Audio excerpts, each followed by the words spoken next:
ಆತ್ಮೀಯ ಪತ್ರಕರ್ತ ಬಂಧುಗಳೇ, ಪಾರ್ಟಿಯ ವಕ್ತಾರೆ,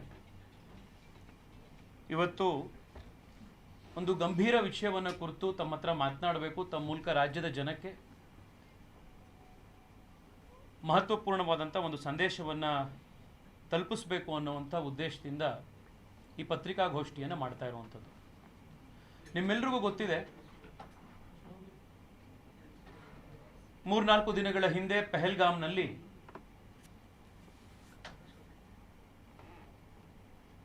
ಇಸ್ಲಾಮಿ ಭಯೋತ್ಪಾದಕರು ಹಿಂದೂ ಪುರುಷರನ್ನ ಐಡೆಂಟಿಫೈ ಮಾಡಿ ಅವರ ಹೆಂಡತಿ ಮಕ್ಕಳ ಎದುರುಗಡೆನೆ ಕೋಲ್ಡ್ ಬ್ಲಡ್ ನಲ್ಲಿ ಪಾಯಿಂಟ್ ಬ್ಲಾಂಕ್ ರೇಂಜ್ ನಲ್ಲಿ ಅವರನ್ನ ಶೂಟ್ ಮಾಡಿ ಕೊಂದಿದ್ದಾರೆ. ಈ ಭಯೋತ್ಪಾದಕರು ಟಾರ್ಗೆಟ್ ಮಾಡಿರುವಂಥದ್ದು ಬಹಳ ಕ್ಲಿಯರ್ ಆಗಿದೆ. ಅವರು ಕೊಂದಿರುವಂಥದ್ದು ಯಾರೋ ಪ್ರವಾಸಿಗರನ್ನಲ್ಲ, ರ್ಯಾಂಡಮ್ ಆಗಿ ಟೂರಿಸ್ಟ್ಗಳನ್ನ ಕೊಂದಿರೋದಲ್ಲ, ಅಲ್ಲಿ ಬಂದಂತ ಎಲ್ಲರನ್ನೂ ಕೂಡ ಕೊಂದಿರೋದಲ್ಲ. ಅವರು ಕೊಂದಿರುವಂಥದ್ದು ಅಲ್ಲಿದ್ದಂಥ ಪ್ರವಾಸಿಗರಲ್ಲಿ ಹಿಂದೂಗಳು ಯಾರು ಅನ್ನೋದನ್ನ ಟಾರ್ಗೆಟ್ ಮಾಡಿ ಅವರು ಹಿಂದೂ ಅನ್ನೋ ಕಾರಣಕ್ಕೆ ಮಾತ್ರ ಅವರನ್ನ ಕೊಂದಿರುವಂಥದ್ದು. ರಾಜ್ಯದಲ್ಲಿ ಮತ್ತೆ ದೇಶದ ಕೆಲವು ಕಡೆ ಈ ಅನ್ಯಾಯಕ್ಕೆ ಒಳಗಾಗಿ ಕುಟುಂಬದವರನ್ನ ಕಳ್ಕೊಂಡು ಕಣ್ಣೀರಿಡ್ತಾ ಮಾಧ್ಯಮದ ಎದುರುಗಡೆ ಸತ್ಯ ಅವರ ಕುಟುಂಬದವರು ಬಿಚ್ಚಿಟ್ರೂ ಕೂಡ ಈ ಸತ್ಯವನ್ನ ಒಪ್ಕೊಳ್ಳದಲೇ ಇರುವಂತಹ ಒಂದು ವರ್ಗ ಈ ರಾಜ್ಯದಲ್ಲಿ ಮತ್ತು ದೇಶದಲ್ಲಿ ಇವತ್ತೂ ಕೂಡ ಇದೆ.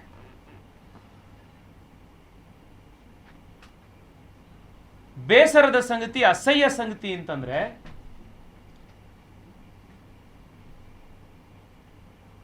ಅಸಾದುದ್ದೀನ್ ಒವೈಸಿ ಒಪ್ಪಿದ್ದಾರೆ.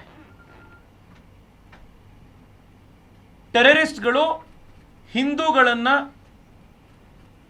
ಧರ್ಮದ ಆಧಾರದ ಮೇಲೆ ಧರ್ಮ ಚೆಕ್ ಮಾಡಿ, ಮಜಹಬ್ ಚೆಕ್ ಮಾಡಿ ಅವರನ್ನ ಕೊಂದ್ರು, ಅದು ಸರಿಯಲ್ಲ ಅಂತ ಅಸಾದುದ್ದೀನ್ ಒವೈಸಿ ಒಪ್ತಾ ಇದ್ದಾರೆ. ಕಾಂಗ್ರೆಸ್ನವರು ಒಪ್ಪಕ್ಕೆ ತಯಾರಿಲ್ಲ.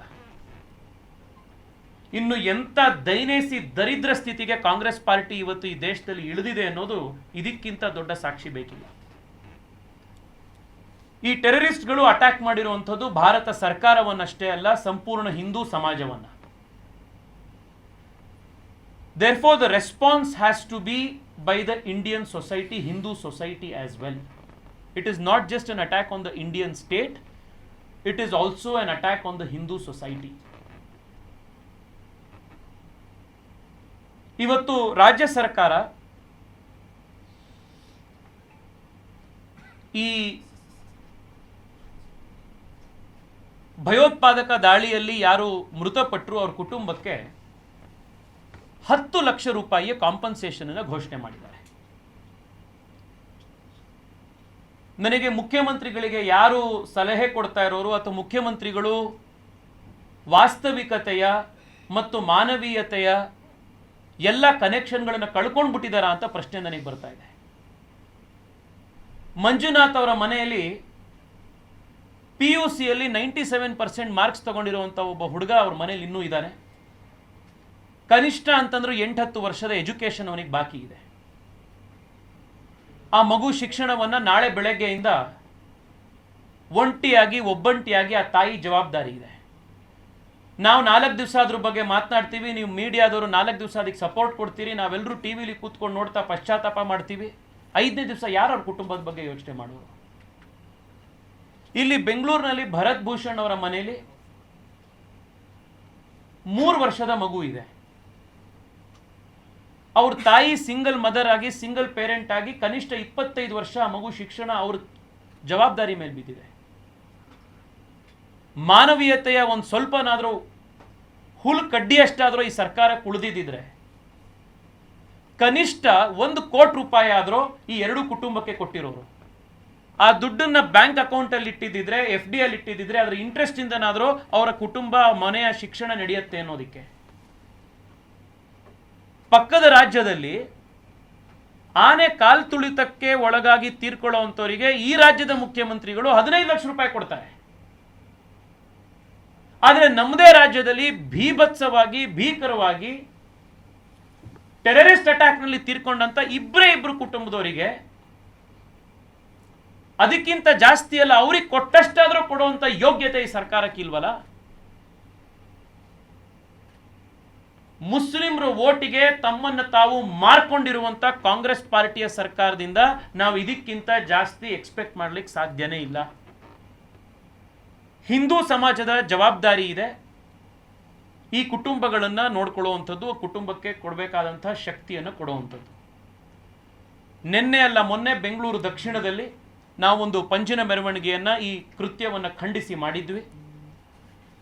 ಆ ಸಭೆ ಅಂತ್ಯ ಆಗುವಂತ ಸಂದರ್ಭದಲ್ಲಿ ನಾನು ಅಲ್ಲಿ ನೆರೆದಿದ್ದಂಥ ಸಮಸ್ತ ಹಿಂದೂ ಸಮಾಜದ ಬಂಧುಗಳು ಯಾರಿದ್ರು ಅವರಿಗೆ ನಾನು ಮನವಿ ಮಾಡಿದ್ದೆ, ರಾಜ್ಯ ಸರ್ಕಾರ ಏನು ಪರಿಹಾರ ಕೊಟ್ಟಿದೆ ಅದಕ್ಕಿಂತ ₹1 ಆದರೂ ಪರಿಹಾರ ಜಾಸ್ತಿ ನಾವು ನಮ್ಮ ಕ್ಷೇತ್ರದಿಂದ ಕೊಡಬೇಕು. ಇದರಿಂದ ಸರ್ಕಾರಕ್ಕೂ ಒಂದು ಮೆಸೇಜ್ ಹೋಗಬೇಕು, ಹಿಂದೂ ಸಮಾಜಕ್ಕೂ ಎಲ್ಲ ಕಡೆ ಮೆಸೇಜ್ ಹೋಗಬೇಕು ಅಂತ ನಾನು ಮನವಿ ಮಾಡಿದ 5 ನಿಮಿಷದಲ್ಲೇನೆ ಅಲ್ಲಿ ನೆರೆದಿದ್ದಂತಹ ಜನ ಸುಮಾರು ₹20 ಲಕ್ಷ ಈಗಾಗಲೇ ಅಲ್ಲೇ ಕೊಟ್ಟಿದ್ದಾರೆ. ನಾಳೆ ನಮ್ಮ ಭಾರತೀಯ ಜನತಾ ಪಾರ್ಟಿ ಬೆಂಗಳೂರು ದಕ್ಷಿಣ ಮತ್ತು ಭಾರತೀಯ ಜನತಾ ಯುವ ಮೋರ್ಚಾ ಕರ್ನಾಟಕ ವತಿಯಿಂದ ಭರತ್ ಭೂಷಣ್ ಅವರ ಮನೆಗೆ ₹10,01,000, ಮಂಜುನಾಥ್ ಅವರ ಮನೆಗೆ ₹10,01,000 ನಾಳೆ ನಾಡಿದ್ರಲ್ಲಿ ನಾವು ಅವ್ರ ಇಡೀ ಕುಟುಂಬಕ್ಕೆ ತಲುಪಿಸ್ತಾ ಇದ್ದೀವಿ. ರಾಜ್ಯ ಸರ್ಕಾರ ಕೊಟ್ಟಿರೋದಕ್ಕಿಂತ ₹1 ಸಾಮಾನ್ಯ ಹಿಂದೂ ಸಮಾಜ ಅದು ಒಂದೇ ಒಂದು ಕ್ಷೇತ್ರದಿಂದ ಕೊಟ್ಟಿದೆ, ನಿಮ್ಮ ಯೋಗ್ಯತೆ ಇಷ್ಟು ಅನ್ನೋದನ್ನ ಮುಖ್ಯಮಂತ್ರಿಯ ನೇತೃತ್ವದ ಈ ಸರ್ಕಾರಕ್ಕೆ ನಾವು ಕೊಡ್ತಾ ಇದ್ದೀವಿ. ಎರಡನೇದು, ಈ ಇಬ್ರು ಕುಟುಂಬದ ಮೇಲೆ ಮಾಡಿದಂತಹ ದಾಳಿ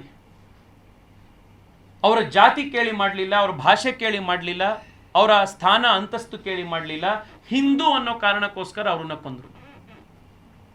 ಇದು ಇಡೀ ಹಿಂದೂ ಸಮಾಜದ ಜವಾಬ್ದಾರಿ. ಇವತ್ತು ನಾವು ಆ ಕುಟುಂಬ ಜೊತೆ ನಿಂತ್ಕೊಳ್ಬೇಕಾಗಿರೋದು. ಆ ಕುಟುಂಬಕ್ಕಿರುವಂಥ 2 ಪ್ರಮುಖವಾದಂಥ ಖರ್ಚು ಇನ್ನು ಮುಂದಿನ ದಿನಗಳಲ್ಲಿ ಅಂತಂದರೆ ಅವ್ರ 2 ಮಕ್ಕಳ ಆರೋಗ್ಯ ಮತ್ತು ಶಿಕ್ಷಣ. ನಾನು ನಮ್ಮ ಕ್ಷೇತ್ರದಲ್ಲಿರುವಂಥ RV ಯೂನಿವರ್ಸಿಟಿಯಲ್ಲಿ ಇವತ್ತು ಮನವಿ ಮಾಡಿದ್ದೇನೆ. ಅವರು ನನ್ನ ಮನವಿಗೆ ಸ್ಪಂದಿಸಿ ಇವತ್ತು ಅವರ ಟ್ರಸ್ಟ್ನ ವತಿಯಿಂದ ಪಲ್ಲವಿ ಮಂಜುನಾಥ್ ಅವರಿಗೆ ಒಂದು ಪತ್ರವನ್ನು ಕೂಡ ಇವತ್ತು ಬರೆದಿದ್ದಾರೆ. ಅವರ ಮಗನಾದಂಥ ಅಭಿಜಯನಿಗೆ ಅವನು BCom ಓದಬೇಕು ಅಂತ ಏರ್ಪ್ಲೇನ್ನಲ್ಲಿ ನನ್ನ ಜೊತೆ ಬರಬೇಕಾದಾಗ ತಿಳಿಸಿದ್ದ. ಅವನು BCom ಮತ್ತು ಮಾಸ್ಟರ್ಸನ್ನು RV ಯೂನಿವರ್ಸಿಟಿಯಲ್ಲಿ ಓದಿದ್ರೆ ಅವನ ಉನ್ನತ ಶಿಕ್ಷಣ ಕಂಪ್ಲೀಟ್ ಆಗೋವರೆಗೂ ಕೂಡ ಬೆಂಗಳೂರಿನ ರಾಷ್ಟ್ರೀಯ ಶಿಕ್ಷಣ ಸಮಿತಿ ಟ್ರಸ್ಟ್ ಅವರು ಅವನ ಕಂಪ್ಲೀಟ್ ಎಜುಕೇಷನ್ನ ಖರ್ಚನ್ನ ಜವಾಬ್ದಾರಿಯನ್ನು ಅವರು ತಗೊಳ್ತಾರೆ ಅನ್ನೋದನ್ನು ಅವರು ಈಗಾಗಲೇ ಅವರ ಪತ್ರಿಕೆಯಲ್ಲಿ ಬರೆದು ಕೊಟ್ಟಿದ್ದಾರೆ. ಇದನ್ನು ಕೂಡ ಅವರ ತಾಯಿಗೆ ನಾನು ತಲುಪಿಸ್ತಾ ಇದ್ದೀನಿ. ಅವರು ಇಲ್ಲಿ ಬಂದು ಓದಲಿಕ್ಕೆ ಅವರಿಗೆ ಅವಕಾಶ ಇದೆ. RV is one of the best universities in the country. ಅವರ ಪೂರ್ತಿ ಶಿಕ್ಷಣದ ಜವಾಬ್ದಾರಿಯನ್ನು RV ಟ್ರಸ್ಟ್ನವರು ತಗೊಳ್ತಾರೆ. ಹಾಗೆಯೇ ಭರತ್ ಭೂಷಣ್ ಅವರ ಮಗು ಈಗ ಅವನು 3 ವರ್ಷ, ಅವನಿಗೆ ಇನ್ನು 1 ವರ್ಷ 2 ವರ್ಷ ಕಳೀತು ಅಂತಂದರೆ 1ನೇ ಕ್ಲಾಸ್ದಿಂದ ಅವನಿಗೆ ಶಿಕ್ಷಣವನ್ನು ಕೊಡಬೇಕಾಗುತ್ತೆ. ಆ ತಾಯಿ ಸಿಂಗಲ್ ಪೇರೆಂಟ್ ಆಗಿ ಇನ್ನೊಂದು 25 ವರ್ಷ ಆ ಮಗುವಿನ ಶಿಕ್ಷಣದ ಜವಾಬ್ದಾರಿಯನ್ನು ಹೊರಬೇಕಾಗುತ್ತೆ. ನಮ್ಮ ಕ್ಷೇತ್ರದಲ್ಲಿರುವಂಥ ಟ್ರಾನ್ಸೆಂಡ್ ಅನ್ನುವಂಥ ಒಂದು CBSE ಸ್ಕೂಲ್ನವರಿಗೆ ನಾನು ಮನವಿ ಮಾಡಿದ್ದೆ. ಅವರು ಕೂಡ ಇವತ್ತು ಪತ್ರವನ್ನು ಬರೆದಿದ್ದಾರೆ. ಸುಜಾತ ಭರತ್ ಭೂಷಣ್ ಅವರು ಮತ್ತಿಕೆರೆಯಲ್ಲಿರುವಂಥವರಿಗೆ ಅವರಿಗೆ ಪತ್ರವನ್ನು ಬರೆದು 1ನೇ ಕ್ಲಾಸ್ನಿಂದ 12ನೇ ಕ್ಲಾಸ್ನವರೆಗೆ CBSE ಶಿಕ್ಷಣವನ್ನು 12 ವರ್ಷದವರೆಗೆ ಸಂಪೂರ್ಣವಾಗಿ ಆ ಮಗುವಿನ ಶಿಕ್ಷಣದ ಜವಾಬ್ದಾರಿಯನ್ನು ನಾವು ತಗೊಳ್ತೀವಿ ಅಂತ ಹೇಳಿ ಟ್ರಾನ್ಸೆಂಡ್ ಶಾಲೆಯವರು ಕೂಡ ಇವತ್ತು ಪತ್ರವನ್ನು ಬರೆದಿದ್ದಾರೆ. ಅವರು ಕುಟುಂಬದವರು ಆ ಶಾಲೆಯಲ್ಲಿ ತಮ್ಮ ಮಕ್ಕಳನ್ನು ಓದಿಸಬೇಕು ಅಂತಂದರೆ ಅವರಿಗೆ ಸಂಪೂರ್ಣವಾದಂಥ ಸಹಕಾರವನ್ನು ಈ ಶಿಕ್ಷಣ ಸಂಸ್ಥೆಯವರು ಅವರಿಗೆ ಕೊಡೋರಿದ್ದಾರೆ.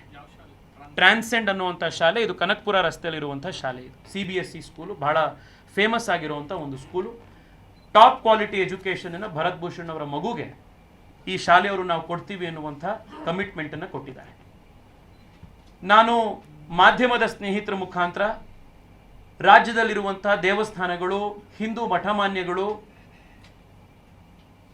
ಹಿಂದೂ ದಾನಿಗಳು, ಹಿಂದೂ ಸಮಾಜದಲ್ಲಿರುವಂಥ ಬಿಸ್ನೆಸ್ ಮ್ಯಾನ್ಗಳು, ನಿಮ್ಮೆಲ್ಲರಲ್ಲೂ ನಾನು ಮನವಿ ಮಾಡ್ತೇನೆ. ಸಮಾಜವಾಗಿ ನಾವಿವತ್ತು ಎದ್ದೇಳಲಿಲ್ಲ ಅಂತಂದರೆ, ನಾವು ನಮ್ಮ ಜವಾಬ್ದಾರಿನ ಇವತ್ತು ನಾವು ತೋರಿಸ್ಲಿಲ್ಲ ಅಂತಂದರೆ, ನಾಳೆ ನಾವು ಸಮಸ್ಯೆಯಲ್ಲಿದ್ದಾಗ, ಸಮಾಜ ಸಮಸ್ಯೆಯಲ್ಲಿದ್ದಾಗ ಯಾರೂ ಕೂಡ ಮುಂದೆ ಬರುವುದಿಲ್ಲ. As a society it is our responsibility. ಇದನ್ನು ನಾವೆಲ್ಲರೂ ಮಾಡಬೇಕು ಅನ್ನುವಂಥದ್ದನ್ನು ಈ ಸಂದರ್ಭದಲ್ಲಿ ಹೇಳಿ, ಸಹಾಯ ಮಾಡಲಿಕ್ಕೆ ಮುಂದೆ ಬಂದಿರುವಂಥ ಟ್ರಾನ್ಸೆಂಡ್ ಸಂಸ್ಥೆಯವರು ಮತ್ತು RV ಶಿಕ್ಷಣ ಟ್ರಸ್ಟ್ ಅವರಿಗೆ ಧನ್ಯವಾದವನ್ನು ಅರ್ಪಿಸ್ತಾ ಇದ್ದೇನೆ. ಅದೇ ರೀತಿ ಮುಂದಿನ 11 ವರ್ಷದವರೆಗೆ ಈ ಎರಡೂ ಕುಟುಂಬಗಳ ತಾಯಿ ಮತ್ತು ಮಕ್ಕಳ ಆರೋಗ್ಯವನ್ನು ಸಂಪೂರ್ಣವಾಗಿ, ಅದಕ್ಕೆ ಬೇಕಾಗುವಂಥ ಟೆಸ್ಟ್ಗಳು, ಕನ್ಸಲ್ಟೆನ್ಸಿಗಳು, ಅದಕ್ಕೆ ಬೇಕಾಗಿರುವಂಥ ಎಲ್ಲ ರೀತಿಯ ಖರ್ಚುಗಳನ್ನು ಬೆಂಗಳೂರಿನ ಮಹಾವೀರ್ ಜೈನ್ ಆಸ್ಪತ್ರೆಯವರು ನಾವು ನೋಡ್ಕೊಳ್ತೀವಿ ಅಂತ ಹೇಳಿ ಅವರು ಕೂಡ ಪತ್ರವನ್ನು ಬರೆದು ಅವರು ಕೂಡ ಕಮಿಟ್ ಮಾಡಿದ್ದಾರೆ. ಈ ಎರಡೂ ಕುಟುಂಬಗಳ ಆರೋಗ್ಯ ಮತ್ತು ಶಿಕ್ಷಣ ಈ ಎರಡನ್ನೂ ಕೂಡ ಈ ಸಂಸ್ಥೆಗಳು ಅವರ ಜವಾಬ್ದಾರಿಯನ್ನು ತಗೊಳ್ಳೋದಕ್ಕೆ ಮುಂದೆ ಬಂದಿದ್ದಾವೆ. ನಾನು ಆ ಮೂರೂ ಸಂಸ್ಥೆಗಳಿಗೆ ಅಭಿನಂದನೆ, ಕೃತಜ್ಞತೆಯನ್ನು ಸಲ್ಲಿಸ್ತಾ ಇದ್ದೇನೆ. ಬೆಂಗಳೂರು ದಕ್ಷಿಣದಲ್ಲಿ ಒಂದೇ ಒಂದು ಕಾರ್ಯಕ್ರಮದಲ್ಲಿ ನೆರೆದಿದ್ದಂಥ 2,000 ಜನ 10 ನಿಮಿಷದಲ್ಲಿ 20 ಲಕ್ಷ ರೂಪಾಯಿನ ದಾನ ಮಾಡಿದ್ದಾರೆ.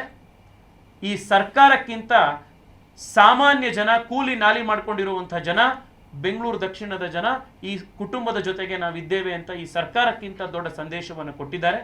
ಈಗಲಾದರೂ ಕೂಡ ಮಾನ್ಯ ಮುಖ್ಯಮಂತ್ರಿಗಳು ಸ್ವಲ್ಪನಾದರೂ ಸಂವೇದನೆ ಉಳಿದಿದ್ರೆ, ಸ್ವಲ್ಪನಾದರೂ ನಿಮ್ಮ ಸರ್ಕಾರಕ್ಕೆ ಮಾನವೀಯತೆ ಅನ್ನೋದು ಉಳಿದಿದ್ರೆ, ಸ್ವಲ್ಪನಾದರೂ ನಿಮಗೆ ಈ ಎರಡೂ ಹೆಣ್ಣು ಮಕ್ಕಳ ಕಣ್ಣೀರಿಗೆ ಬೆಲೆ ತೆತ್ತಬೇಕು, ಅದಕ್ಕೊಂದು ಗೌರವ ಕೊಡಬೇಕು ಅಂತ ನಿಮಗೆ ಅನಿಸಿದ್ರೆ, ಈಗಲಾದರೂ ಕೂಡ ಈ ಎರಡೂ ಕುಟುಂಬಕ್ಕೆ ಸೂಕ್ತವಾಗಿರುವಂತಹ ನ್ಯಾಯ ಕೊಡುವಂಥ ಕೆಲಸ ಮಾಡಿ ಅಂತ ಹೇಳಿ ಮಾನ್ಯ ಮುಖ್ಯಮಂತ್ರಿಗಳಲ್ಲಿ ಆಗ್ರಹ ಮಾಡ್ತಾ ಇದ್ದೀನಿ. ನಮಸ್ಕಾರ.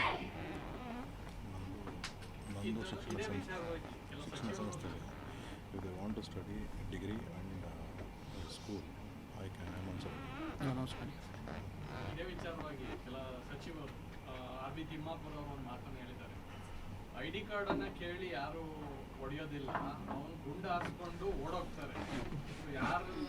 ನೋಡಿ, RB ತಿಮ್ಮಾಪುರ, ನಾನು ಅವ್ರು ಯಾರದ್ದು ಹೆಸರು ತಗೊಂಡು ಮಾತನಾಡುವಂಥ ಅಥವಾ ನನಗೆ ವೈಯಕ್ತಿಕವಾಗಿ ಯಾರದ್ದು ಹೆಸರು ತೆಗೆದು ಕ್ರಿಟಿಸೈಸ್ ಮಾಡುವಂಥ ಇಚ್ಛೆ ನನಗಿಲ್ಲ. ಆದರೆ ಇಂಥ ಒಂದು ಬ್ರೂಟಲ್ ಆಗಿರುವಂಥ ಒಂದು ಇನ್ಸಿಡೆಂಟ್ ನಡೆದಾಗ, ಭಯೋತ್ಪಾದಕರು ಡೇ ಲೈಟ್ನಲ್ಲಿ ಪಾಯಿಂಟ್ ಬ್ಯಾಂಕ್ನಲ್ಲಿ ಫ್ಯಾಮಿಲಿಗಳನ್ನು ಕೊಂದಾಗ, ಮರ್ಡರ್ ಆಗಿರುವಂಥ ಆ ಕುಟುಂಬದ ಹೆಣ್ಣುಮಕ್ಕಳು, ಆ ಕುಟುಂಬದ ಮಕ್ಕಳು ಏನಾಯಿತು ಅನ್ನೋದನ್ನ ಅಲ್ಲಿ ಹೇಳಿದಾಗ, RB ತಿಮ್ಮಾಪುರೆ ಅದು ಸರಿ ಇಲ್ಲ, ಅವ್ರು ಸುಳ್ಳು ಹೇಳ್ತಾ ಇದ್ದಾರೆ ಅಂತ ಹೇಳ್ತಾರಲ್ಲ, ಇದಕ್ಕಿಂತ ನೀಚ ಪಾಲಿಟಿಕ್ಸ್ ಇನ್ನೊಂದು ಮಾಡಕ್ಕೆ ಸಾಧ್ಯ ಇದೆಯಾ? ತಿಮ್ಮಾಪುರೆ ಅವರೇ ಹೌದು, ಅವರು ID ಕಾರ್ಡ್ ನೋಡಿ ಹಿಂದೂ ಅಂತ ಪರೀಕ್ಷೆ ಮಾಡಲಿಲ್ಲ. ಆ ಸೌಜನ್ಯ ನನ್ನ ಮಕ್ಕಳಿಗಿಲ್ಲ. ಅವ್ರು ಚಡ್ಡಿ ಬಿಚ್ಚಿ ಪರೀಕ್ಷೆ ಮಾಡಿದ್ರು, ಈ ಹಿಂದೂನ ಅಲ್ವಾ ಅಂತ. ಬಹುಶಃ ನಿಮಗೂ ಇದೇ ರೀತಿ ಚಡ್ಡಿ ಬಿಚ್ಚಿ ಪರೀಕ್ಷೆ ಮಾಡಿದ್ದಿದ್ರೆ ಈ ರೀತಿಯಾದಂಥ ಇನ್ಸೆನ್ಸಿಟಿವ್ ಹೇಳಿಕೆಗಳನ್ನು ನೀವು ಹೇಳಿರ್ತಿರ್ಲಿಲ್ಲ. ಸಾರ್ವಜನಿಕ ಜೀವನದಲ್ಲಿ, ರಾಜಕಾರಣದಲ್ಲಿ ಬಂದಾಗ ಯಾವ ರೀತಿ ಬಿಹೇವ್ ಮಾಡಬೇಕು ಅನ್ನುವಂಥ ಒಂದು ಕನಿಷ್ಠ ಸೌಜನ್ಯ ಕಲ್ಕೊಂಡಿರೋರು ಮಾತ್ರ ಸಾರ್ವಜನಿಕ ಜೀವನದಲ್ಲಿ ಬರಬೇಕು.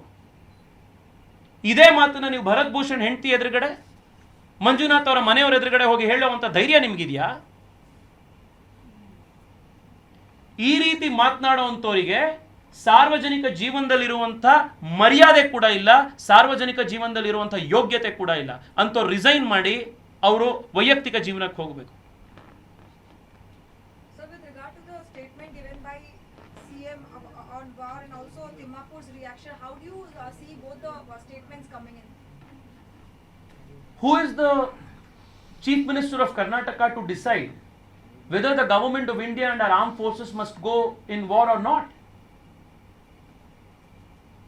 The levels of appeasement politics that the Congress party has, and especially in Karnataka that they have reached, is absolutely despicable.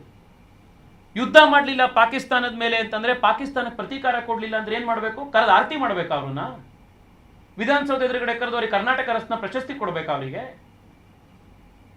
ಯಾವತ್ತಿನವರೆಗೆ ಈ ನೋವು ಸಾವು ಅನ್ನುವಂಥದ್ದು ಈ ಸೆಕ್ಯುಲರ್ ರಾಜಕಾರಣಿಗಳ ಮನೆವರೆಗೆ ಬರೋದಿಲ್ವೋ ಅಲ್ಲಿವರೆಗೂ ಕೂಡ ಬಹುಶಃ ಇವರು ಯಾರಿಗೂ ಕೂಡ ಈ ಸಮಸ್ಯೆ ಗಂಭೀರತೆ ಅರ್ಥ ಆಗೋದಿಲ್ಲ. What should the reaction of the government of India be?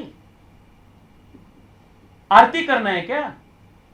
मैं सिद्धरामैया जी से पूछना चाहता हूं, क्या ये जो टेररिस्ट लोग हिंदू लोगों के ऊपर इस प्रकार के हत्या किए हैं, हमला किए हैं, क्या पाकिस्तान से उनको फर्स्ट क्लास बिजनेस टिकट में उनको भारत में ले आकर, बेंगलोर में ले आकर उनको आरती करना है, थाली बजना है? What should we do? Till when will you sell your souls in the name of this pseudo-secularism? Sir, his own ministers also said that terrorists never asked for the religion and they did not kill like that. It's not very practical. Very practical. He said it's not very practical.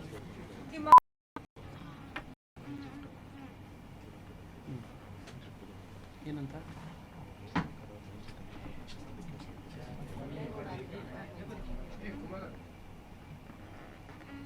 People like Congress Minister Timmapure are unfit to be in public life. The bare sensitivity, that the minimum sensitivity that they could have displayed at this sensitive and unfortunate circumstance that these families are facing is to sympathize, shed a tear, express solidarity with the family and condemn the brutal incident. But these so-called secular politicians have long ago sold their souls to their vote banks. Mr. Timmapure is even belittling the suffering that the two widows have faced. He is asking if the statements made by these widows that the husbands were killed only on account of their religion is not true. That the terrorists have not gone about checking their ID cards. Yes, the terrorists did not have the decency of checking ID cards. The terrorists subjected the people to physical examination. Perhaps people like R.B. Timmapure must also be subject to this kind of physical examination and humiliation. Only then will they realize the kind of trauma and the kind of difficulty that these families went through. The people of this kind are unfit to be in public life. People of the state, people of their respective constituencies and the Hindu community in particular must ensure that such people perish from public life. Security ಲೋಪ ಆಗಿದೆ ಅನ್ನೋದ್ರ ಬಗ್ಗೆ ಏನು ಹೇಳ್ತೀರಿ? Security ಲೋಪ ಆಗಿದೆ ಅಂತ ವಿಚಾರಕ್ಕೆ ನೋಡಿ, ಆಲ್ ಪಾರ್ಟಿ ಮೀಟಿಂಗ್ನಲ್ಲಾಗಿರ್ಬೋದು, ಬೇರೆ ಸಂದರ್ಭಗಳಲ್ಲಾಗಿರ್ಬೋದು, ಸರ್ಕಾರ ಈ ಸಂದರ್ಭದಲ್ಲಿ ಆಗಿರುವಂಥ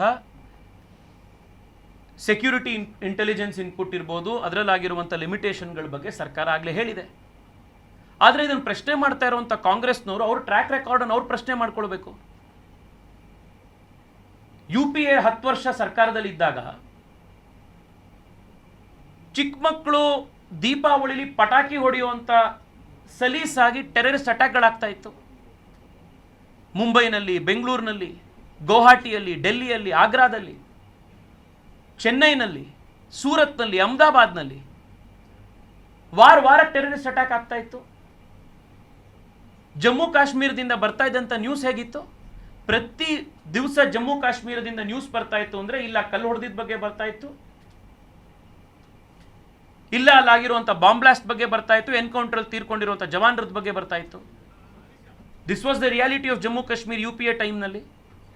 ನಮ್ಮ ಸರ್ಕಾರ ಬಂದ ಮೇಲೆ ಕೇವಲ ಒಂದೇ ವರ್ಷದಲ್ಲಿ, just in the last 1 year, 1 ವರ್ಷದಲ್ಲಿ 1,80,00,000 ಟೂರಿಸ್ಟ್ಗಳು ಜಮ್ಮು ಕಾಶ್ಮೀರ ವಿಸಿಟ್ ಮಾಡಿದ್ದಾರೆ. ಪ್ರತಿ ಶುಕ್ರವಾರ ನಮಾಜ್ ಮುಗಿದ ತಕ್ಷಣನೇ ಹೋಗಿ ಕಲ್ಲೆಸಿತಾ ಇದ್ದಂಥ ಸ್ಟೋನ್ ಪಿಲ್ಟಿಂಗ್ ಏನಿತ್ತು ಅದು ಫುಲ್ ಸ್ಟಾಪ್ ಆಗಿದೆ. ವಾರ ಅಲ್ಲಿ ಏನು ಎನ್ಕೌಂಟರ್ಗಳು ನಡೀತಾ ಇತ್ತು, ಕರ್ನಾಟಕ, ತಮಿಳುನಾಡು ಒಂದಲ್ಲೇ ದೇಶದ ಮೂಲೆ ಮೂಲೆಯಿಂದ ಯಾವ ಯುವಕರು ಹೋಗಿ ನಮ್ಮ ಜವಾನರು ಅಲ್ಲಿ ಬುಲೆಟ್ ಹೋಗಿ ಜೀವ ಕೊಡ್ತಾ ಇದ್ರು, ಅದು ನಿಂತಿದೆ. ಜಮ್ಮು ಕಾಶ್ಮೀರದ ಲಾಲ್ ಚೌಕ್ನಲ್ಲಿ ಇವತ್ತು ತ್ರಿವರ್ಣ ಧ್ವಜ ಹಾರ್ತಾ ಇದೆ. 80,000 ಕೋಟಿ ರೂಪಾಯಿಯಷ್ಟು ಇನ್ಫ್ರಾಸ್ಟ್ರಕ್ಚರ್ ಕೆಲಸ ನಡೀತಾ ಇದೆ.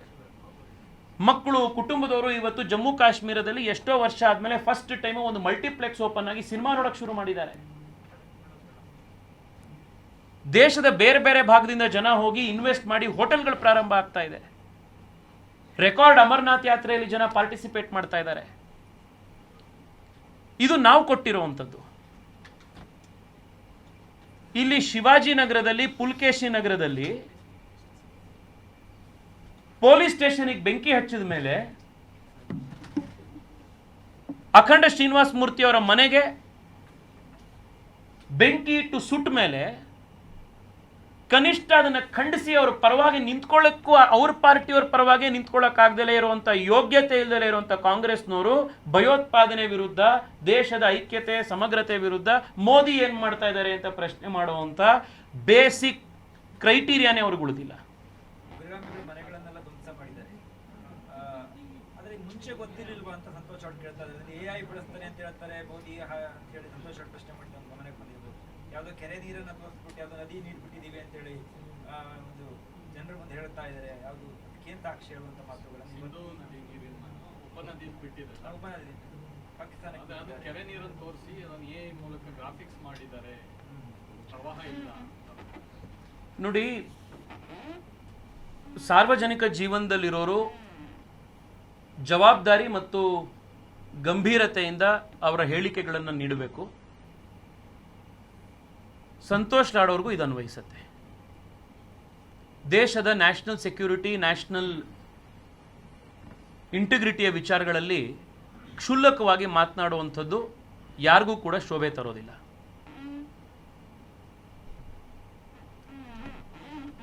ಧನ್ಯವಾದ. Thank you so much. ಮತ್ತೆ ಯಾವಾಗ ಜಮ್ಮು ಕಾಶ್ಮೀರ ಅಥವಾ ಈ ಟೂರಿಸಂ ಸ್ಟಾರ್ಟ್ ಆಗಬೇಕಂದ್ರೆ ನೆಕ್ಸ್ಟ್ ನೋಡಿ, ಟೂರಿಸಮ್ಮು ಅಲ್ಲಿ ನಿಂತಿದೆ ಅಂತಲ್ಲ, ಟೂರಿಸಮ್ ಅಲ್ಲಿ ನಡೀತಾ ಇದೆ. ಜನ ಯಾವಾಗ ಅಲ್ಲಿಗೆ ಹೋಗಲಿಕ್ಕೆ ಧೈರ್ಯ ಮಾಡ್ತಾರೋ ಅವತ್ತು ಎಲ್ಲರೂ ಹೋಗ್ಬೋದು. ನಾನು ಎಷ್ಟೋ ಜನಕ್ಕೆ ಹೇಳಲಿಕ್ಕೆ ಇಚ್ಛೆ ಪಡ್ತೇನೆ, ಜಮ್ಮು ಕಾಶ್ಮೀರದಲ್ಲಿ ನಾವಲ್ಲಿ ಹೋಗಲ್ಲ, ನಾವಲ್ಲಿ ಹೋಗಬಾರ್ದು, ಈ ರೀತಿ ಎಷ್ಟೋ ಜನ ಸೋಷಿಯಲ್ ಮೀಡಿಯಾದಲ್ಲಿ ನಾವು ನೋಡ್ತಾ ಇದ್ದೀವಿ. ಜಮ್ಮು ಕಾಶ್ಮೀರ ಯಾರೋ ಪಾಕಿಸ್ತಾನದವ್ರದಲ್ಲ, ಅಫ್ಘಾನಿಸ್ತಾನದವರಲ್ಲ, ಜಮ್ಮು ಕಾಶ್ಮೀರ ನಮ್ಮದು. ಕಶ್ಯಪ ಋಷಿಯ ಸಂದರ್ಭದಿಂದನೂ ಆ ಕಾಲದಿಂದನೂ ಜಮ್ಮು ಕಾಶ್ಮೀರ ನಮ್ಮದು. ಪ್ರತಿ ಮಗುಗೂ ಕೂಡ ನಾವು ಮನೆಯಲ್ಲಿ ಅಕ್ಷರಾಭ್ಯಾಸ ಮಾಡಿಸಿದಾಗ ಶಾರದಾದೇವಿ ಇರುವಂಥದ್ದು ಕಾಶ್ಮೀರದಲ್ಲಿ ಅಂತ ಹೇಳಿ ಶ್ಲೋಕ ಹೇಳಿಕೊಟ್ಟು ಅಕ್ಷರಾಭ್ಯಾಸ ಮಾಡಿಸುವಂಥ ಸಂಸ್ಕಾರ ಇರುವಂಥದ್ದು ನಮ್ಮದು. ಕಾಶ್ಮೀರದ ಪ್ರತಿ ಇಂಚು ನಮ್ಮದು. ಪೂರ್ತಿ ಕಾಶ್ಮೀರದಲ್ಲಿ ನಾವು ಪರ್ಯಟನೆ ಮಾಡಬೇಕು, ನಾವು ಅಲ್ಲಿ ಹೋಗಬೇಕು, ಕಾಶ್ಮೀರದಲ್ಲಿ ಪ್ರಾಪರ್ಟಿಗಳನ್ನು ತಗೊಳ್ಬೇಕು. ಕಾಶ್ಮೀರ ನಮ್ಮದು. ನಾವು ಅದನ್ನು ನಮ್ಮ ಹಕ್ಕನ್ನು ಬಿಟ್ಕೊಡ್ಲಿಕ್ಕೆ ಸಾಧ್ಯನೇ ಇಲ್ಲ. ಆ ವಿಚಾರವನ್ನು ಸಾರ್ವಜನಿಕರು, ಹಿಂದೂ ಸಮಾಜದವರು ಅರ್ಥ ಮಾಡ್ಕೊಳ್ಬೇಕು.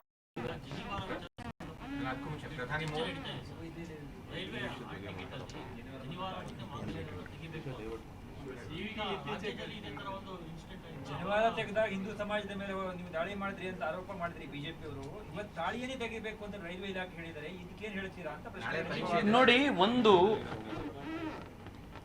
ಇದು ಕೇಂದ್ರ ಸರ್ಕಾರ ರಾಜ್ಯ ಸರ್ಕಾರ ಅಂತಲ್ಲ. ಈ ದೇಶದಲ್ಲಿ ಹೇಗಾಗಿದೆ ಅಂತಂದ್ರೆ 70 ವರ್ಷ ಈ ಕಾಂಗ್ರೆಸ್ ಪಾರ್ಟಿಯ ಸೆಕ್ಯುಲರಿಸಮ್ ಅನ್ನುವಂಥದ್ದು ಸರ್ಕಾರದಲ್ಲಿರುವಂಥ, ಇವತ್ತು ಕೆಲಸ ಮಾಡ್ತಿರುವಂಥ ಎಷ್ಟೋ ಅಧಿಕಾರಿಗಳ ಬಹುಶಃ DNA ಒಳಗೆ ಹೋಗ್ಬಿಟ್ಟಿದೆ. ಸರ್ಕಾರದ ಗಮನಕ್ಕೆ, ಮಂತ್ರಿಗಳ ಗಮನಕ್ಕೆ ಬರದಲೇ ಈ ರೀತಿಯ ಸೆಕ್ಯುಲರ್ ಅಧಿಕಾರಿಗಳು ಈ ರೀತಿಯ ಸರ್ಕ್ಯುಲರ್ಗಳನ್ನು ಅವಾಗವಾಗ ಹೊರಡಿಸ್ತಾ ಇರ್ತಾರೆ. ಸೋಮಣ್ಣ ಅವ್ರ ಹತ್ರ ಈಗಾಗಲೇ ವಿಚಾರದ ಬಗ್ಗೆ ಮಾತನಾಡಾಗಿದೆ. ಮಂಗಳಸೂತ್ರವನ್ನು ತೆಗೆದು ಎಕ್ಸಾಮಿಗೆ ಬರಬೇಕು ಅಂತ ಹೇಳಿದಂಥ ಯಾರು ಇನ್ಚಾರ್ಜ್ ಆಫೀಸರ್ಗಳು ಈ ಥರದ್ದು ಸರ್ಕ್ಯುಲರ್ಗಳು ಕೊಟ್ಟಿದ್ದಾರೆ ಅವ್ರ ಮೇಲೆ ಕ್ರಮನೂ ಆಗತ್ತೆ. ಯಾರು ಪರೀಕ್ಷೆಯನ್ನು ಬರಲಿಕ್ಕೆ ಹೋಗ್ತಾ ಇದ್ದಾರೆ ಅವರು ಧೈರ್ಯವಾಗಿ, ಹೆಮ್ಮೆಯಿಂದ ನಮ್ಮ ಸಂಸ್ಕೃತಿ ಆಚರಣೆ ಮಾಡಿಕೊಂಡು ಆ ಪರೀಕ್ಷೆಗೆ ಹೋಗಬೇಕು ಅನ್ನುವಂಥ ಧೈರ್ಯ ಈ ಸಂದರ್ಭದಲ್ಲಿ ಅವರೆಲ್ಲರಿಗೂ ತಿಳಿಸ್ತಾರೆ. ಈಗಾಗಲೇ ಎರಡು ದೇಶಗಳ ನಡುವೆ ಯುದ್ಧದ ಕಾರ್ಮೋಡ ಹೌದಿದೆ. ಇವತ್ತು ಪ್ರಧಾನಿ ಮೋದಿ ಅವರು, ರಾಜನಾಥ್ ಸಿಂಗ್ ಅವರು, ಅಜಿತ್ ದೋವಲ್, ಅನಿಲ್ ಚೌಹಾಣ್ ಎಲ್ಲರೂ ಕೂಡ ಒಂದು ಮಹತ್ವದ ಹೈ ವೋಲ್ಟೇಜ್ ಮೀಟಿಂಗ್ ಮಾಡಿದ್ದಾರೆ ಸರ್. ಅಂದರೆ ಮೂರು ಸೇನೆಗಳ ಸಿದ್ಧತೆ ಯಾವ ರೀತಿ ಇದೆ, ಯುದ್ಧ ಸಂಬಂಧಪಟ್ಟಂತೆ ಅಂತ ಚರ್ಚೆ ಮಾಡಿದ್ದಾರೆ. ಒಂದಷ್ಟು ನಿರ್ಧಾರಗಳನ್ನು ನಿರೀಕ್ಷೆ ಮಾಡಬಹುದಾಗಿ ಯುದ್ಧ ಸಂಬಂಧಪಟ್ಟ. ನೋಡಿ, ಮಾನ್ಯ ಪ್ರಧಾನಮಂತ್ರಿಗಳು ಸಾರ್ವಜನಿಕವಾಗಿಯೇ ಈ ದೇಶದ ಜನಕ್ಕೆ ಒಂದು ಆಶ್ವಾಸನೆಯನ್ನು ನೀಡಿದ್ದಾರೆ. ಈ ಅಟ್ಯಾಕನ್ನು ಮಾಡಿದಂಥ ಟೆರರಿಸ್ಟ್ಗಳು ಮತ್ತು ಟೆರರಿಸ್ಟ್ನ ಹ್ಯಾಂಡ್ಲರ್ಗಳು ಅವರು ಪಾತಾಳದಲ್ಲಾರು ಅಡಗಿರಲಿ, ಅವರು ಈ ಭೂಮಿಯ ಯಾವ ಮೂಲೆಯಲ್ಲಾದರೂ ಅಡಗಿರಲಿ, ಅವರನ್ನು ನಾವು ಹುಡುಕ್ತೇವೆ, ಅವರನ್ನು ಟ್ರ್ಯಾಕ್ ಮಾಡ್ತೇವೆ, ಅವರನ್ನು ಅವರು ಜೀವನದಲ್ಲಿ ಯೋಚನೆನೂ ಮಾಡಲಿಕ್ಕಾಗದಲೇ ಇರುವಂತಹ ಮಟ್ಟದ ಘೋರವಾದಂಥ ಶಿಕ್ಷೆಯನ್ನು ಅವ್ರಿಗೆ ಕೊಡ್ತೇವೆ ಅಂತ ಭಾರತ ಸರ್ಕಾರ ಅದನ್ನು ಮಾಡೇ ಮಾಡುತ್ತೆ. ಇದು ನರೇಂದ್ರ ಮೋದಿ ಸರ್ಕಾರದ ಕಮಿಟ್ಮೆಂಟ್. ಅದು ಯುದ್ಧ ಆಗುವಂತ ಸನ್ನಿವೇಶ ನಿರ್ಮಾಣ ಆಗಿದೆ. Congress leadership is protesting in Belgaum against the price rise. You see the timing and the protest. One in the Karnataka, in the state of Karnataka, if there is one singular entity who is responsible for inflation and price rise in the state, it is squarely the Congress party's leadership here, the state government's leadership. And the fact that they have chosen this time, when the whole country is mourning about and discussing about Pulwama and is keen to avenge the justice, also shows that the Congress party is perhaps doing this at the instance of its vote bank. Sir, there's one statement that has come from the former Pakistani cricketer Shahid Afridi. उनका ये कहना है कि 1 घंटे तक दहशतगर्द जो दहशतगर्दी फैलाते रहे, लेकिन 8 लाख की जो फौज है वो कोई नहीं आया. 10 मिनट के अंदर आए और उन्होंने तुरंत पाकिस्तान पर इल्जाम लगा दिया. ये लोग खुद ही ब्लंडर करते हैं, खुद ही लोगों को मरवाते हैं, फिर वीडियो जारी करते हैं. एक फेल्ड स्टेट के एक फेल्ड क्रिकेटर के रिस्पॉन्स को ग्लोरीफाई करने का आवश्यकता नहीं है. बहुत बहुत धन्यवाद. Thank you Sir, so sir, much. one last question. The Western media, especially NYT, BBC and others, one media calls it as militants, the other call it as gunmen, and then the third media, AP, calls it as India occupied Kashmir. So how do you see the Western media reacting to such a heinous crime that has happened? For a very long time, certain sections of the Western media has always peddled and furthered a particular agenda that has always been anti-India and has always particularly been anti-Hindu. There are multiple forces at the global level at play to ensure such an agenda is played at the global level, and these organizations, these media entities that you mentioned, have always functioned as mouthpieces of such agenda peddlers. The global community, the Hindu diaspora, the Indian diaspora is conscious of these organizations. I can only appeal that for the sake of their own credibility, that they at least from now on start speaking the truth.